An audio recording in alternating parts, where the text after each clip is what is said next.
Mga dahilan bakit tuluyan nang naging magkalaban ang Duterte at Marcos Ono. Pag-aalis kay Sara Duterte sa National Security Council.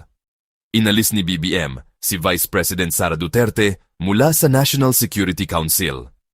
2. Planong impeachment kay VP Sara Duterte. Ang dahilan ng impeachment ay may kinalaman sa umano'y maling paggamit ng pondo at banta sa seguridad ng bansa. 3. Pag-amin ni Sara Duterte sa planong pagpatay kay BBM, Lisa Marcos at Martin Romualdez.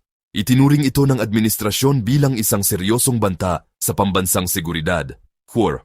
Pag-aresto kay Rodrigo Duterte noong Marso 2025 sa bisa ng warrant mula sa ICC kaugnay ng mga paglabag sa karapatang pantao sa kanyang war on drugs. Ikaw, saang partido ka pumapanig? Sa Duterte o sa Marcos? Comment below. CSTK channel subscribe, follow, like and share.